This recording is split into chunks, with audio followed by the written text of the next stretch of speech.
Chris Mannix, Sports Illustrated senior NBA writer. If you didn't see the game last night, Chris, how would you describe it and the importance of it? I would describe it as revealing, at least in terms of what the Nets need to work on moving forward. I'm not at all concerned about the ability of, Kyrie, James Harden, Kevin Durant to put up points. I mean, they scored 96 in that game. I think they scored like 42 of the last 57 points for Brooklyn in that game. They'll find a way to make it work offensively. But there were a couple of things that really stood out. One, the Nets don't defend anybody. And this has been, going on for most of the season. Cleveland came into that game with the 30th ranked offense. Like, they stunk. And they were without Darius Garland. They were without Kevin Love. And they still put 147 on Brooklyn in double overtime. That needs to be addressed. They don't have a defensive stopper on the perimeter. DeAndre Jordan's best years as a rim protector are probably behind him.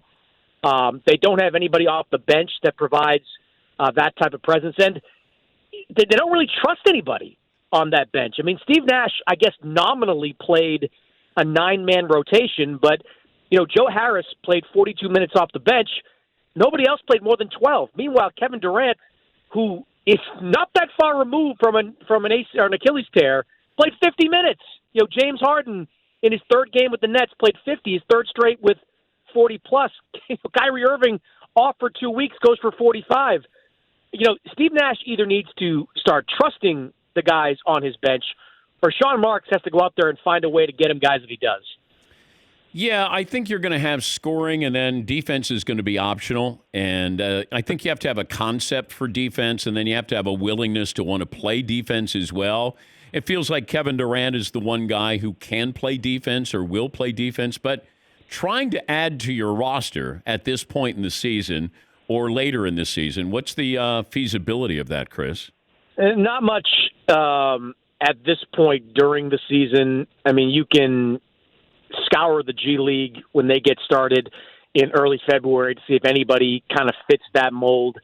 Their trade options are extremely limited because of what they gave up in the James Harden deal. What they have to be hoping for is that the buyout market yields a player that fits what they're looking for. I mean, every year there seems to be 2 or 3 guys that hit that market that can make an impact on a contending team. The difference this year, though, Dan, is that the expansion of the play-in tournament is going to make a lot more teams feel like they're in contention. So if you're a team that's sitting there at 11th or 12th, but you're only a couple of games back from 9th or 10th, you're going to think, all right, maybe I won't buy this guy out because we have a chance to get into the postseason. That could depress the buyout market, and if that happens, that's not good news for the Nets. Yeah, that's an interesting take. I hadn't thought of that, but if I'm the Lakers, if I'm the Sixers, if I'm the Bucks or the Heat, like how concerned do you think these teams should be and are with what's going on in Brooklyn? Concerned might be too strong a word. You're certainly watching every game they play to see if their defense becomes, passable enough to catch up with their offense.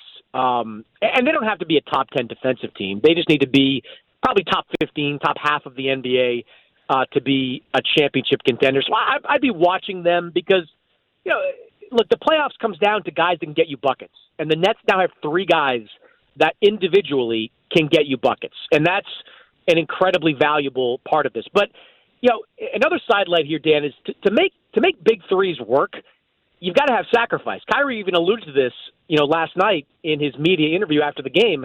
You've got to have guys willing to sacrifice, and somebody in that group is going to have to really sacrifice in the way that Chris Bosh did and Kevin Love did in their time as members of Big Three. Kyrie would seem to be the guy that would need to do that, but I'm struck by this about Kyrie. I mean, Kyrie, he's a quirky guy. Like you should, if you're Kyrie Irving, you should be excited about the possibility of playing with James Harden and Kevin Durant. And maybe he is. He's saying all the right things right now. But you have to remember, Kyrie was part of a championship team in Cleveland And he forced his way out with 2 years left in his contract. Yeah. He was part of a really good team in Boston. He said he was going to come back, and then he said, you know what, I don't want to do this anymore. He wanted to control his own destiny badly in the summer of 2019, and he did that. He signed with Brooklyn, his hometown team, in a way. He signed to play with Kevin Durant, his best friend in the league. He picked his situation for the first time in his career, and now he's back in a similar place where he's having kind of his career dictated to him by the addition of James Harden. That to me bears watching, Dan, how Kyrie reacts to once again being in a situation that was not of his choosing. Did we learn anything from his press conference? Just that whatever is going on in his life is still wearing on him. I mean, I'm not. I don't like to wade too deep into the psyche of Kyrie Irving and what what really impacts him and what doesn't. But you can't watch that press conference and think that everything in Kyrie's world is okay. I mean, he was asked if he was okay. He just basically nodded in the affirmative. I don't know how it manifests itself, if he's able to push past it to play basketball at a high level, but it's pretty clear that what pushed Kyrie away from the game in early January is still lingering with him now. What do you think of the Lakers so far? You're almost waiting for any kind of bump along the way. I mean, maybe they get it on this road trip. They start a 7-game road trip tonight against Milwaukee. That'll be a fun matchup. I got to think in this game, Dan, LeBron and Anthony Davis go right at Giannis. I mean, LeBron, as you know, still remembers every slight against him, and is still, I think, bristling a little bit from not getting as many MVP votes as he should have had. And Anthony Davis thought he was Defensive Player of the Year last year and not Giannis. So I think they're going to go at Giannis pretty good in this game tonight. But the Lakers they haven't been had their season interrupted by COVID. The guys they brought in have pretty much worked from Dennis Schroeder on down.